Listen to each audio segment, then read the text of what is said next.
Some people refer to me as a motivational speaker, but I want to tell you that I'm not a motivational speaker.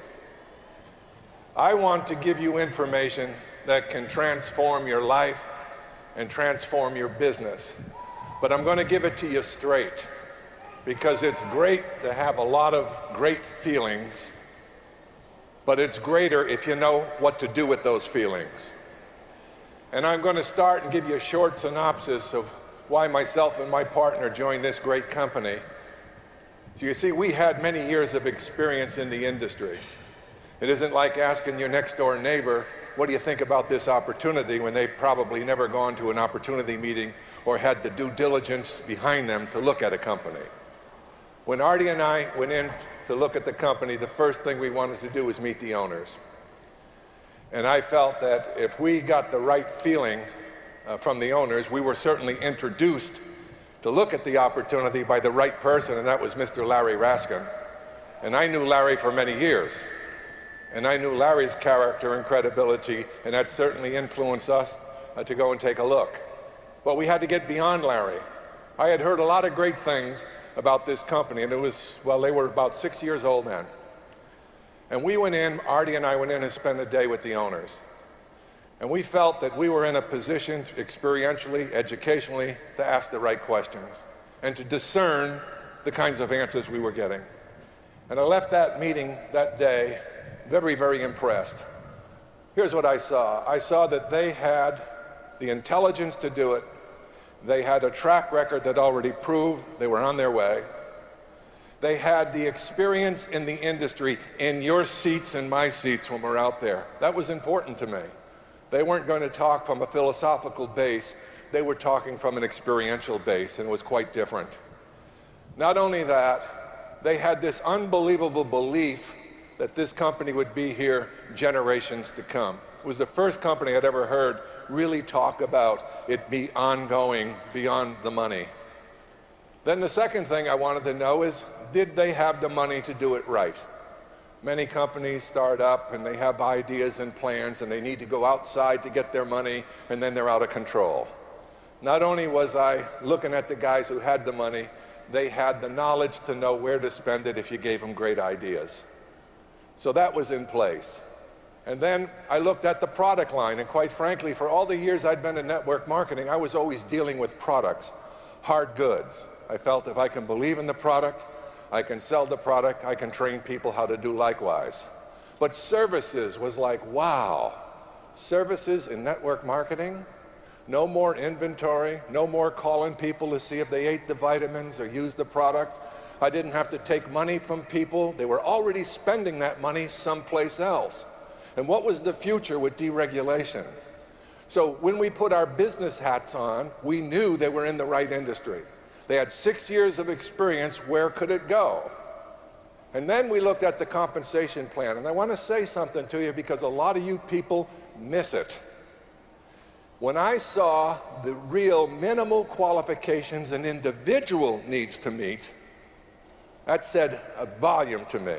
In other words, no individual that joined ACN had to do in their career, if they didn't want to, any more than 20, 30, or 40 customer points. I said, this is amazing. And then whatever level you're at, you maintain those, and you keep getting the qualified bonuses. I said, this is unbelievable.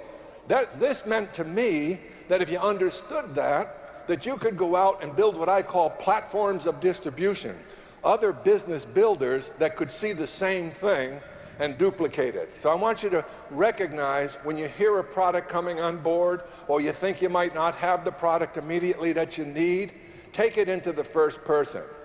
How many people do you personally need to get to ride this horse all the way to the finish line, and then involve others to do it? That was a critical component of the qualifications. And when I saw the concept of residual income, I will tell you, I've consulted with companies. I've been around a long time in this industry. Residual income is very, very difficult to come by when you have a product-based company. It takes a long, long time, and people change, and it's not something universally. Let me say it this way. If I have the best nutritional product in the world, and I'm looking at the universe of customers in any population, let's say this is the universe, and I say I've got the best nutritional product in the world, and let's say that it is true, the number of people interested in my product dwindles greatly. Now, if I say I have the best weight loss product in the world, well, we know what that industry is. It's a revolving door of try this, try that, next year this, next year that. I'm down to here with market possibility. But when I talk telecommunications service, voice over internet protocol, that doesn't move at all. So my universe of possibility is enormous. And if you people are not business people, I made it pretty simple for you. Know what you've got a hold of here. Because when you leave here, if you don't know the possibilities for yourself and your family, you wasted your time being here. So that's all I'm going to say about that. You know, they say time, it either promotes you or exposes you. I liked these guys when I started. I like them more today, and we're in our 9th year. So they've proven to be what they were when I first saw them, and they care about you. And that's critically important. So that's what I want to say about the company.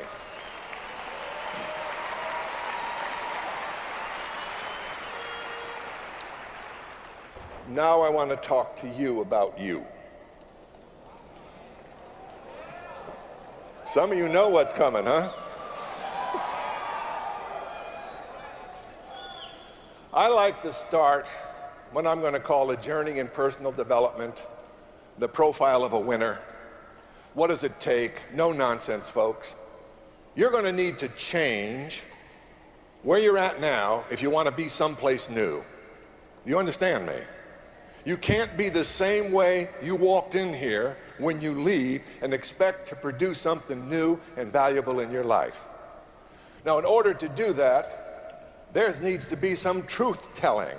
There needs to be some mirror reflection where you actually look into the mirror and do a self-analysis based on truth. You see, you got to know who you are. You got to know your weaknesses and your strengths. And you've got to make a decision out of this weekend that you're going to continue to develop your strengths and you're going to continue to improve your weaknesses. That requires an honest self-analysis. You see, people start out in life and they get ideas. And they learn about money. And most of us learned about money by going to work and getting a job. True or not true?